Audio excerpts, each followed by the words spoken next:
राम राम साथियों, आज हम बात करने वाले हैं नाशपाती की प्रूनिंग के बारे में। आज हमारे साथ हैं डॉक्टर शिवेंदु प्रताप सिंह, जो कि प्रूनिंग के एक्सपर्ट हैं। उनसे जानते हैं 1 साल के पौधे की नाशपाती के प्रूनिंग किस तरह से होती है। चलिए चलते हैं डॉक्टर साहब के पास। किसान भाइयों नमस्कार, मैं डॉक्टर शिवेंदु प्रताप सिंह सोलंकी, उप उष्णकटिबंधीय फल केंद्र लाडवा। अगर हम देखें कि नाशपाती में जो पहले साल की ग्रोथ के बाद हम किसान भाई पूछते हैं कि प्रूनिंग कैसे करनी है, किस तरह से पौधे को एक स्ट्रक्चर देना है, तो उसको देखते हुए आज ये वीडियो हम बना रहे हैं कि किसानों को एक क्लियर कट बात पता लगे कि किस तरह से हमने पहले साल की ग्रोथ के बाद पौधे की प्रूनिंग करनी है। नाशपाती का पौधा देखें तो हम मॉडिफाइड सेंट्रल लीडर सिस्टम में इसको ट्रेन करते हैं। ये सिस्टम में क्या होता है, जो आपका बीज का जो ये आपको स्टेम दिख रहा है, इसको हम लीडर बोलते हैं हॉर्टिकल्चर की भाषा में। इस लीडर को हमने मेंटेन करना होता है और साइड की ग्रोथ को हमको कटिंग करनी होती है। साइड की ग्रोथ में हमको ये ध्यान देना है, जो भी शाखाएं हैं लगभग 45 से 60 का एंगल जो शाखाएं बना रही हैं, वो शाखाएं मेन जो आपका तना है उससे मेंटेन होनी चाहिए 45 से 60 के एंगल की।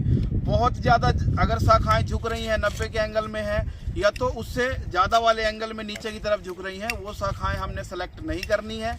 45 से 60 एंगल वाली जो शाखाएं हैं वो सेलेक्ट करनी है, जिससे पौधे में किसी भी तरह के, इसको हम क्या बोलते हैं, जो आपका ये जो एंगल बनता है इसको हम बोलते हैं क्रॉच एंगल। तो क्रॉच एंगल बहुत ज़्यादा सकरा नहीं होना चाहिए कि 45 से कम है, बिल्कुल इस शाखा के साथ बिल्कुल साथ में चल रहा है। ये बाद में जब दोनों शाखाएं बढ़ेंगी तो कहीं ना कहीं ये एंगल छोटा होने के कारण वो शाखाओं के फटने की समस्या बढ़ जाती है। तो लगभग 45 से 60 का एंगल हम मेंटेन रखते हैं। तो इस तरह से। और दूसरी चीज़, जो आपका मेन जो तना है, इस मेन तने को लगभग 1.5 से 2 फुट की हाइट हमने मेंटेन करनी है।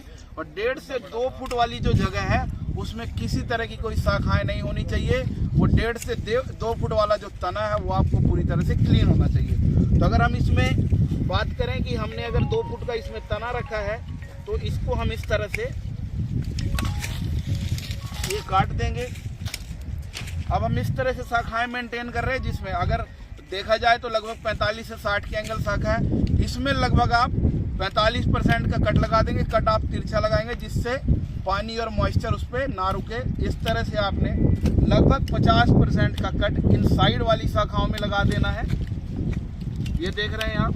अब इन शाखाओं में कट लगाने के बाद ये आपका मेन जो ये लीडर है, ये मेन तना बसता है। अब इसको आप देख रहे हो कि एक हाइट के बाद 2 लीडर चल रहे हैं। हमने एक सिंगल लीडर मेंटेन करना है यहाँ पे। या इस तरह से हमने मेंटेन किया।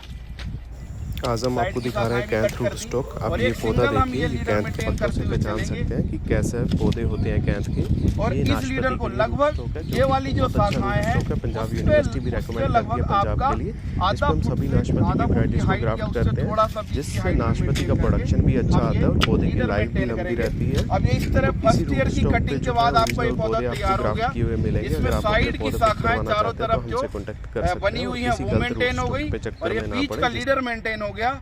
जो इसमें अगले साल ग्रोथ आएगी उसको हम मेंटेन करेंगे, और ये लीडर जो चलेगा इसको भी मेंटेन करेंगे। तो इस तरह से हम ये मॉडिफाइड सेंट्रल लीडर में इसको मेंटेन कर रहे हैं। अब जो अगले साल शाखाएं आएंगी वो इनमें भी शाखाएं बनेगी, और इस मेन लीडर में भी शाखाएं बनेगी। उनको भी मेंटेन करते हुए चलेंगे और साइड की ग्रोथ को भी मेंटेन करते हुए चलेंगे। इस तरह से ये पहले साल का जो आप नाशपाती का पौधा लगाते हैं उसकी इस तरह से आपको ट्रेनिंग करनी है, और एक ट्रेनिंग सिस्टम में इसको मेंटेन करना है। धन्यवाद।